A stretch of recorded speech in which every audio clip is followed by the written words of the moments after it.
Jessyca Lewis. I am here with Adam. Adam is in Tel Aviv, and so we have a little bit of a technical difficulty, so I'll wait for him to reappear. So we'll talk a little bit about the Time to Wine broadcast. The Time to Wine broadcast is a live broadcast featuring experts in wine, social media, marketing, and leadership. Every other Monday at 9 a.m. Pacific Standard Time, I broadcast on Twitter, LinkedIn, Facebook, Instagram, and Pinterest. I have started a second broadcast with live recording video interviews at 11 a.m. on Facebook Live, LinkedIn Live, and YouTube. This will start every Friday. I was just approved for LinkedIn Live, and we are now going live. I'm missing Adam. Adam is supposed to be here with me, so let me send him a little message and find out what happened because he was just here. Let's see, and then we'll be asking him questions, which is the fun part about going live. Here he is. Okay, he's back. I'm adding him in. Hi, Jessyca. I don't know what happened, but never mind. I'm here. Started and said, where did he go? Okay. Adam Montefiore is a specialist in Israeli wine. He has been referred to as the ambassador of Israeli wine and the English voice of Israeli wine. And I'm so glad he's here because I didn't know how I was going to do this by myself. So let's start a little bit with your work history in London and at Golan Heights and other wineries, and then we'll get into some of the things that are going on right now in 2021 with Israeli wines. So why don't you tell us, I am in Eugene, Oregon, and tell us where you are. You are conferencing in live from Tel Aviv, somewhere near Tel Aviv. North of Tel Aviv, in sunny Israel, in the Eastern Mediterranean. And before I start on myself, I just want to say a word to thank you for what you do. Time to Wine is a great voice in our industry, and keep on what you do. It's very important, and it's a great honor for me to be on your program. Well, thank you so much. This is what we do during the pandemic, is we invent things and we work together. So this has been a very fun, collaborative experience, and I'm so appreciative and honored that you are here with me. So why don't you talk a little bit about your work history and history in London and your wineries? I was born and brought up in London, started in the English drinks industry, moved to wine from beer, worked mainly in hotels and restaurants. Then I moved to Israel, started working for Israeli wineries, worked for Israeli wineries, the Golan Heights Winery, the pioneering winery of Israel, and then Carmel, the historic winery of Israel, for 27 years. And now I'm turned into a wine writer. I write for the Jerusalem Post and a consultant. So that's my career in a nutshell. In short, I've been 35 years advancing Israeli wine. And it sounds like there's been a lot of innovation, and we'll discuss that. There's a lot of interesting things happening in Israel in the wine industry. And one thing we wanted to say here, this is a live broadcast. It's broadcast on Facebook Live, LinkedIn Live, and is live on YouTube. You are welcome to ask questions live, and we can stop and answer the questions. Also, send a little heart to us and let us know you're watching. So this is my second live broadcast, and we'll be doing this more often, but just let us know you're around and feel free to ask questions. Okay, so most of the wines in Israel are red, and there is a new thirst for white wine, and everyone's excited about white wine. So can you talk a little bit about the white wines? Well, when the Israeli wine revolution started in the 80s and 90s, it was mainly about red wines, and people who wanted to show they understood wine drank red wines. But in the last 10 to 15 years, Israel has started to make some very good white wines with good typicity and a sense of place and far higher quality than before. And what's also happening in Israel is that there is a great move back to white wines. We see it mainly in the restaurants when they're open. People realize that white wines are better for our climate. They're better for our cuisine. There's more variety in white wines, and there's less stigma than there was with drinking white wines or rosé. Rosé has become very big in Israel. And so white wines and rosé are on the up and up, even though our industry is mainly based on red wines. Okay. And so I wanted to ask you too. There's new growth in the boutique wineries. Do you want to talk about the boutique wineries and how that's going? Yeah, when I went to Israel 32 years ago, there were about 10 wineries. Now there's about 350, about 70 or 80 commercial wineries, and the rest are boutique, small, garagiste, domestic wineries. The word boutique is very dodgy. It's not a good word to use. Firstly, if you're in France, a boutique is a shop. And secondly, what is a boutique winery? There are wineries like Yarden of the Golan Heights Winery, where they make wines like a boutique winery, even though they're a 6 million bottle winery. So, Chateau Mouton Rothschild is what we may think as a boutique winery, but they produce 300,000 bottles a year. So the word boutique is misleading. However, it's true that the consumer sees small as sexy and beautiful, and they're interested in the new things in wine. So people have this feeling that if it's small, it's handcrafted, and it's more intimate, and it's the grower and the winemaker have a face and a personality. But we know, and you know, that there are big wineries that are making great wines with the same attention to detail as boutique wineries. Yarden, Recanati, Tavor, to name one or two off the bat. Dalton. And you have some Yarden wine with you, don't you? Yeah, I'm drinking Yarden. Yarden is a good. This is the label. Wait a minute. This is the label. You're on screen there. This is the label, which is really launched Israel onto the Israel wine map. I mean, you know exactly what Robert Mondavi did for Californian wine. Well, the Golan Heights Winery did this for Israeli wine, and Yarden were the first wines to win awards, international awards, and the first to pioneer with viticulture. And even now, with the winery 38 years old, they're still pioneering with sustainability, which we'll talk about later. So it gives me pleasure to drink one of their wines now to symbolize, A, the time I worked with them, and two, the importance they've had in the Israeli wine industry. So, l'chaim, as we say, cheers. Let me get my tea out with some foreign. Well, I'm in the evening and you're in the morning. That's so the fun thing about Time to Wine is some of us are drinking coffee and tea in the morning, and some of us are drinking wine in the evening. So we would worry about you if you were drinking wine at 9 o'clock in the morning. So it's okay. I would look kind of sketchy. Yeah. So why don't you? Okay, so you've got 350 wineries in Israel now, and clearly that's growing, and there's all kinds of innovation. So do you want to talk about the current wine tourism situation? Are people coming to visit the wineries? Where are they coming from? And tourism? Well, current wine tourism situation is not a good term. The word current. Okay. In tourism, nothing's happening because of COVID. We're still stuck with.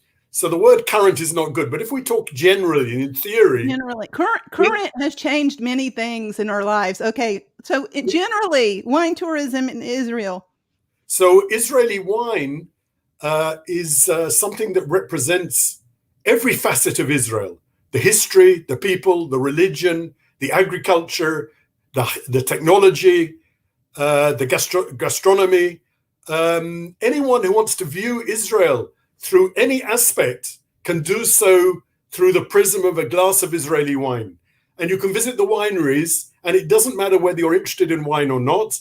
You can see the country, learn about the history, learn about the religion, understand the people, match the wine to the Eastern Mediterranean fusion cuisine that we have in Israel.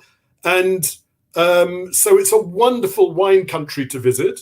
And Tel Aviv has become one of the culinary destinations, must-visit destinations for foodies around the world. And this is to add to all the historical aspects of Israel, where you can start a day skiing in Mount Hermon in the Golan Heights in the morning, and you travel half a day, and you're in the coral reef of Eilat scuba diving. So it's a tiny country, it fits into New Jersey, but there's enormous variety. And apart from all the historical and religious places we have, this is the country which also has Tel Aviv and Jerusalem, 45 minutes apart. Jerusalem, we say in Jerusalem we pray. It's heavy with politics, religion, history, slightly fraught, slightly tense. And then we have Tel Aviv, where we play, which is the one of the free cities, Mediterranean cities, which we call it, where they play all night, they party all night. And so a country that has Tel Aviv and Jerusalem and the wine scene and the food scene and the great variety of climates, it's a very special country for wine lovers, food lovers, history lovers, religious people, and just to, as a resort, I mean, I could go on and on. But the wine scene is very exciting in Israel because there are wineries and vineyards everywhere in Israel, even in the desert, where no one but a fool would grow vines. But the Israeli character is so creative that if someone says you can't grow vines there, they'll try.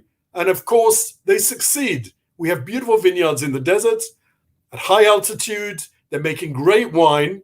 And it's the best example of making the desert bloom. It sounds, I have always wanted to go to Tel Aviv and go to Israel. It sounds absolutely fantastic. And then add in the wine and the culinary. It just sounds wonderful. Now, do you think that Israeli wine, so for example, it fits in very well with Mediterranean cuisine? So how do you think that it works? So, for example, with food in the United States? Well, I'm not a great person with matching food and wine. I believe you should drink the wine that you want and the food that you want, and they usually go together. I believe you should match the wine to the mood, not to the food. And certainly Israeli wine can be a great surprise. If you want to surprise your guests, bag up a bottle of Israeli wine, offer it to them and guess where it's from. They'll say the wine is world-class, wow. They'll never guess it's from Israel.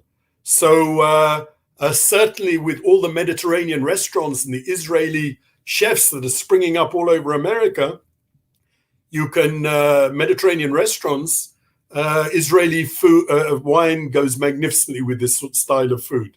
Okay. So this is our time, and we're still relatively unknown, but the wines will always surprise. So it's a time to go to your local liquor store, ask for an Israeli wine, uncork it, bag it up, and ask your guests where it's from, or do a blind tasting with a wine from California, and you'll always be pleasantly surprised. Even if it comes second, people say, wow, didn't realize Israel was making wine of that quality and that variety. So we have high quality, we have a lot of variety, and we have a very steep learning curve. Israelis are experimenting. They have this curiosity. They have knowledge. The winemakers are very dynamic. And the other special thing is the winemakers have learned from all over the world. So they're bringing into Israel a lot of knowledge and experience gained from different wine regions around the world. So we're a melting pot of ideas where people are trying to develop our wine as interestingly, as fast as possible.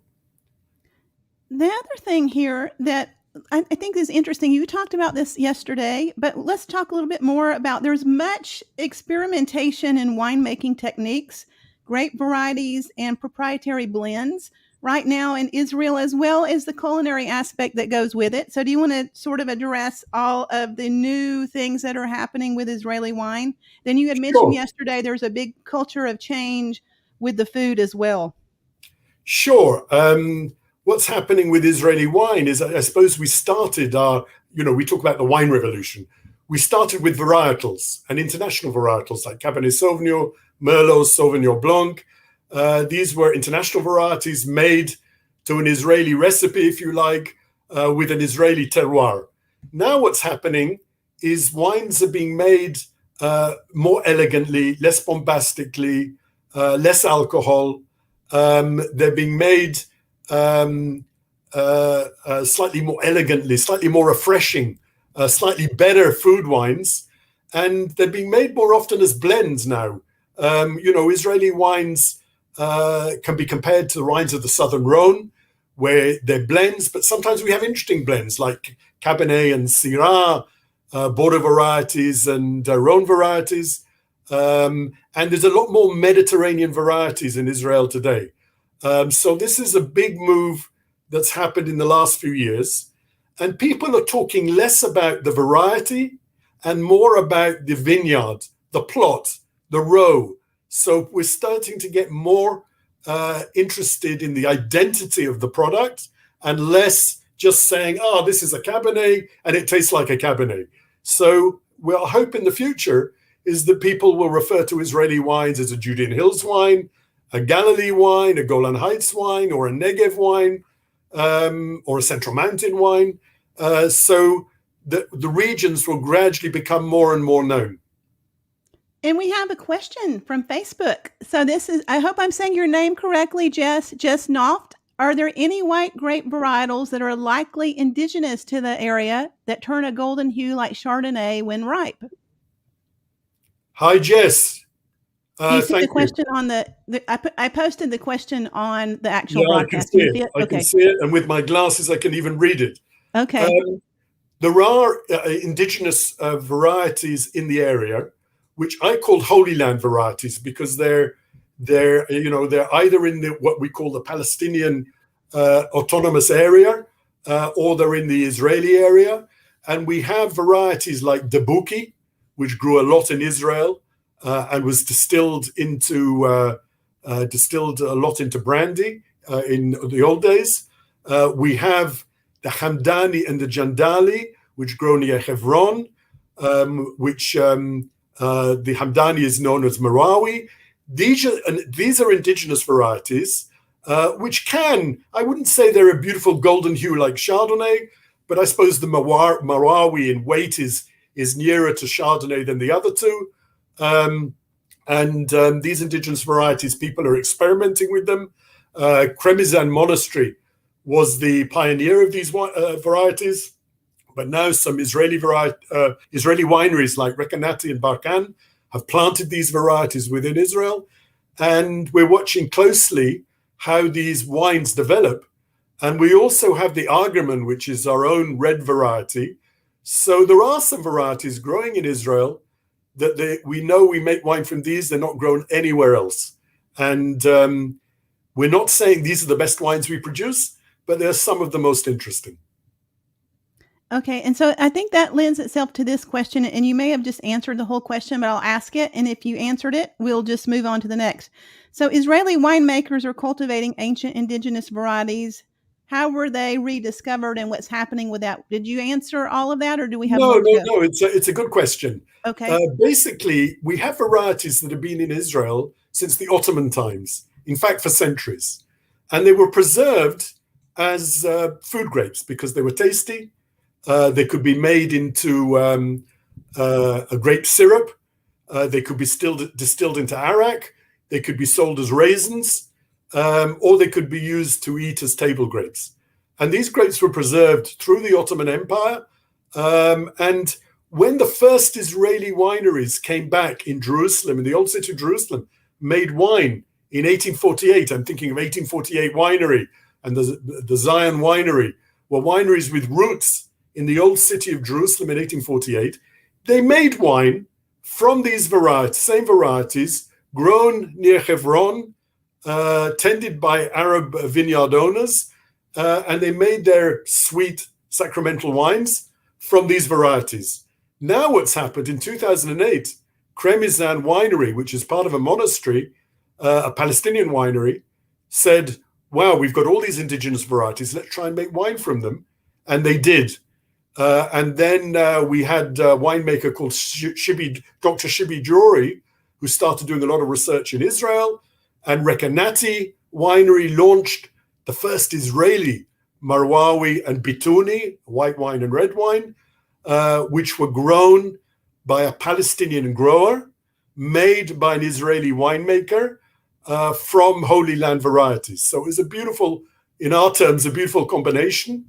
And now a lot of these wineries are experimenting with these varieties, ensuring they survive, reviving them. This is something that we're going to be watching very closely in the next few years to see how these develop. What sounds so interesting, again, is it's another revitalization of history. And so in Missouri, Vox Vineyards in Missouri, the gentleman there actually works in museums. But one of the things he did is he went into the United States history of wine, and there were a great deal of indigenous grapes in the United States that were killed with probably before the Great Depression with pandemics and a variety of other things. And he has gone back in and revitalized quite a few. I should connect you with him too. And so he has people, he's revitalized the wines. They had no history of the taste, no history of anything about the wine, and they're revitalizing it and growing them. And then there are a lot of people from UC Davis, different universities that are there with him studying the wine. So it's interesting. I think it's incredibly interesting. Okay. So Israeli wines. Some of the new trends in Israel are brands are giving back to the community. Can you talk a little bit about giving back to the community? Yeah, we have two wonderful wineries. Tulip Winery, which is near Mount Carmel on the coast near the Mediterranean, and Kishore Winery, which is in the Upper Galilee. And these two wineries both are part of communities of adults with special needs. And these adults with special needs, they work at the winery. They're part of the everyday goings-on of the winery. And these are wineries that make fine, award-winning wine. I mean, Tulip Wines are winning high scores and winning awards all over the world. And these are wineries, if you visit them, you see some of the adults with special needs in the visitor center, packing boxes. They're part of the day-to-day running of the winery. And it warms the cockles of your heart to see a commercial entity giving back so much to society. And it's not something special. It's not like some big company doing a campaign where they advertise and they want to get sympathy from their audience for a campaign of 2 months. This is part of the DNA of both wineries. They're part of a community, which they're part of. Tulip, it's the Village of Hope. Kishore Winery, it's a village called Kishorit. And these are communities for adults with special needs. So it's a wonderful thing. And if you see these wines and you buy them, you're helping these communities. So Tulip Winery and Kishore Winery, wonderful, wonderful what they do. And if you do come to Israel, make them one of the first wineries that you visit. Because you know that they're giving back to the community, which is a wonderful thing to do. When you've got money coming in, give it back. Okay. So how about, so Jess has another question that I have on the broadcast here. How about Pinot Noir? Is that being grown? Well, we always say that Pinot Noir and Riesling are not good for Israel climate. And we can't pretend that we can grow everything in Israel, but because we're Israel, we do. And we grow Riesling, and some wineries produce some pretty good Rieslings. And we grow Pinot Noir. The best Pinot Noir, I think, is Gavort in the Central Mountains, where it's high altitude. It's not our best variety. It's not the variety that grows best in Israel. And certainly the better wineries probably won't grow it. We're not cool, that cool climate, but it is grown in Israel. So what I wanted to mention here, thank you, Jess. We appreciate your questions. The rest of you, there are both of us here from Oregon and Israel.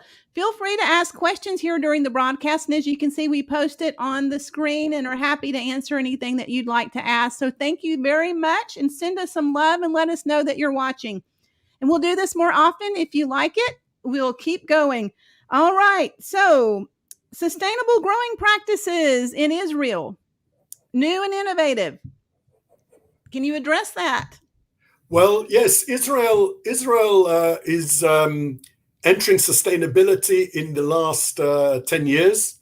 There are 3 pioneering wineries, actually. Tavor Winery started producing something that it called ecological vineyards. which is certain steps towards sustainability. The Golan Heights Winery started a major campaign to introduce sustainability in coordination with the protocol of Lodi rules in California. So the Golan Heights Winery became the first international winery to be accredited by Lodi rules, or Lodi rules in California for a full program of sustainability. And, you know, they are the pioneers of this, really. Sora Vineyards are certified by Fair and Green, which is, I think, a German company in Europe for sustainability. So these are and the Galil Mountain Winery is another winery that's leading the way in sustainability. I think these four wineries are, you know, in the last 10 years, there's been a complete change around. People are thinking sustainability. And I once met someone from a Cypriot winery, and he explained to me he was going sustainable. And I said, does it make the wine better? And he said, no, but it makes me feel better for myself. And that's the issue. I think we should go sustainable. It probably does make the wine better. It preserves the vineyards longer.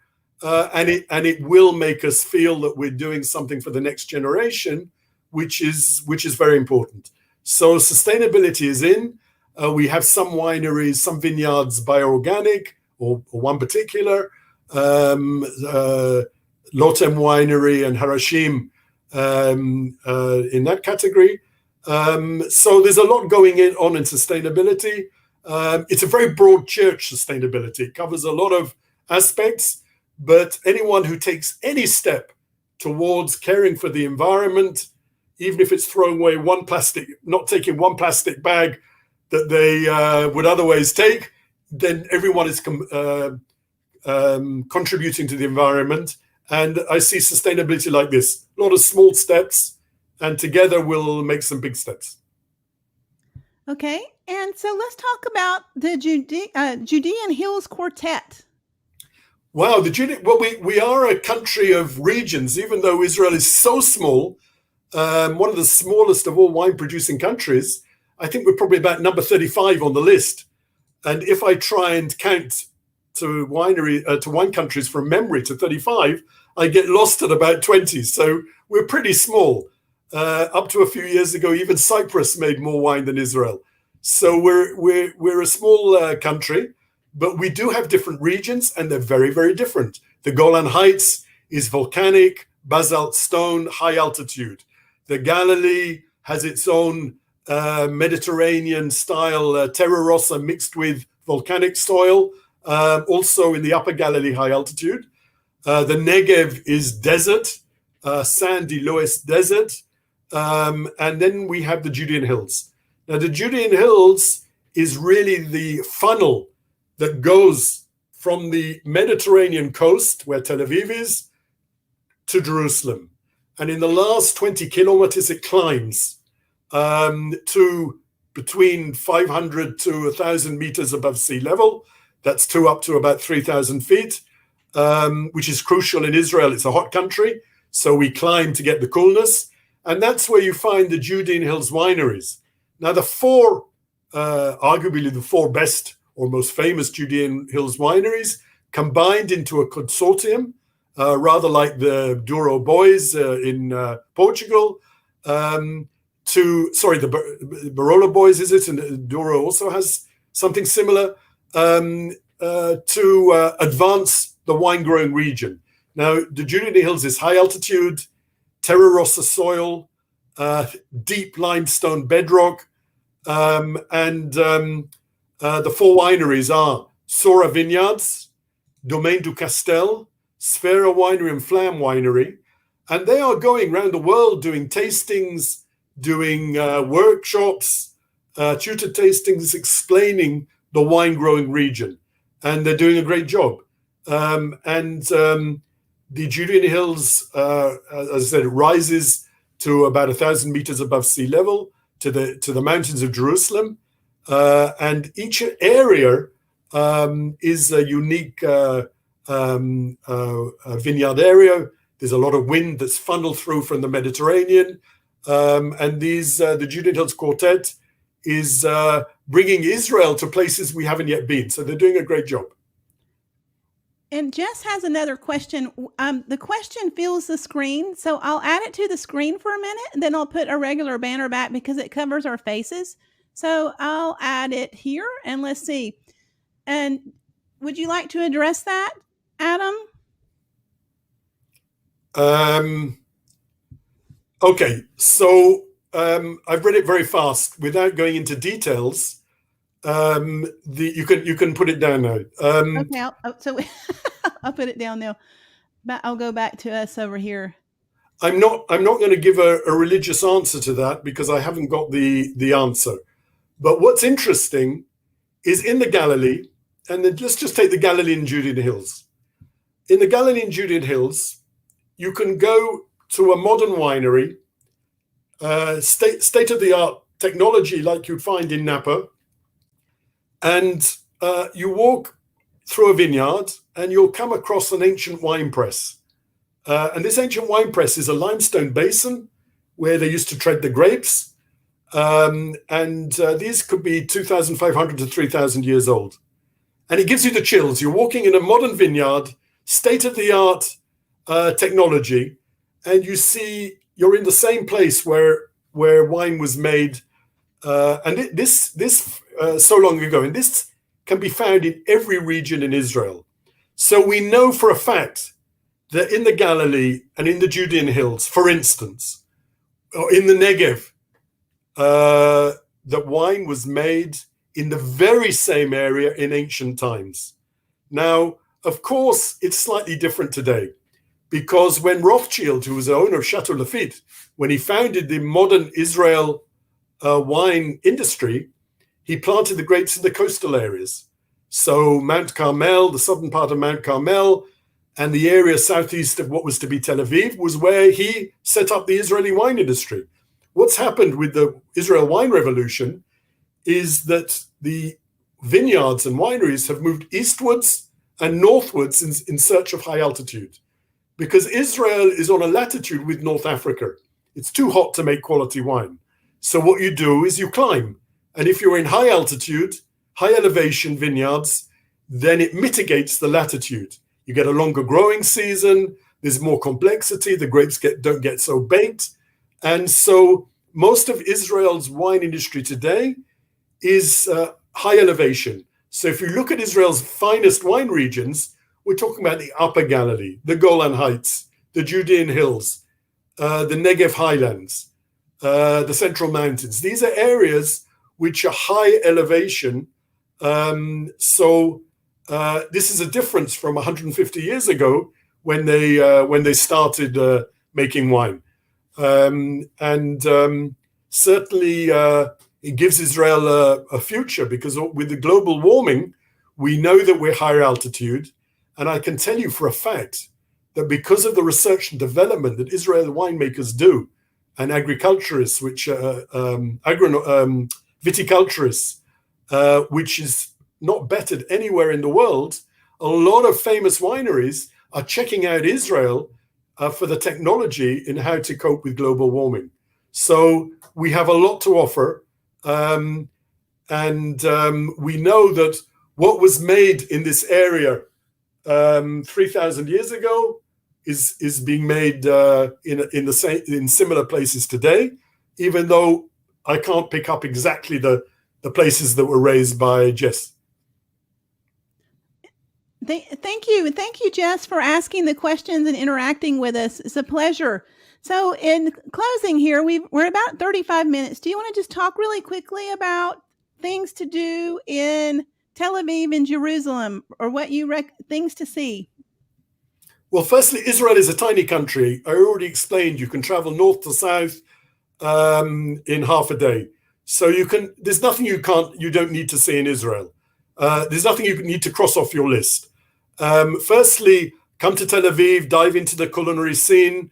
There's lots of chefs, a lot of creative food using local ingredients, kind of a fusion Eastern Mediterranean cuisine or Levantine fusion cuisine. You go to Jerusalem, You go to all the holy sites. You can walk the steps of Jesus if you want. You can go to the graves of the Tzaddikim if you're a religious Jew. You can visit the lowest point on earth in Masada. You can go to the coral reef in Eilat. It's a country which has so much to offer. In terms of the people, the variety, the energy you get from Israel, we call it the land of creation because this is the startup nation where there's so much going on. And one thing I haven't mentioned, and I should say it to Americans, it's totally safe. My daughter's now 35, a mother with 2 kids working in the wine industry. When she was a teenager, I was quite happy if she was up to 5 a.m. with her friends on the beach, and I wasn't worried at all. If I was in London and she was out to 10 at night, I would have been worried. So Israel is far safer than one thinks. It's a great place to bring children up. So it's a very safe place to visit. And there's an awful lot going on. And the newest thing in Israel at the moment is the food and wine scene, which is added on to all the other grand things in Israel. The food and wine is something which is, can be enjoyed by anyone. And it's definitely something I'd like to do. One of the things I've been missing is international travel. So I think a lot of us have. So, okay. So in closing here, I want to talk a little bit about the broadcast. So this broadcast is on Facebook. So you can watch it on Facebook. I've led some of the people from Twitter over to Facebook. It's on LinkedIn. You're still able to make comments that can be answered on LinkedIn. We're happy to do that. So again, Time to Wine broadcast is at 9 a.m. Pacific Standard Time every Monday. And the second broadcast, I may have a third broadcast. The second broadcast is a live recorded interview, which is 11 a.m. on Facebook. Now, we have started doing live broadcasts, which I really enjoy because we can interact with people and they can ask questions. And thank you so much, Jess, for interacting with us. So let us know if you have any other questions. And for now, we will close. So I am going to tell us how you say goodbye, Adam, you may just say goodbye. What's the native language in Israel? Hebrew. Okay. So how do you say goodbye in Hebrew? So we can say litrot, which means goodbye. Shalom, l'chaim is a very suitable thing to say goodbye because it's cheers. Let's meet again over a glass of Israeli wine and Israeli food. I'm very international, so I felt pretty silly there. I was spacing on the language. and thank you for what you do, Jessyca. Keep on with this amazing program of Time to Wine and educating us all. Thank you so much. And thank you so much. And I'll just end this here.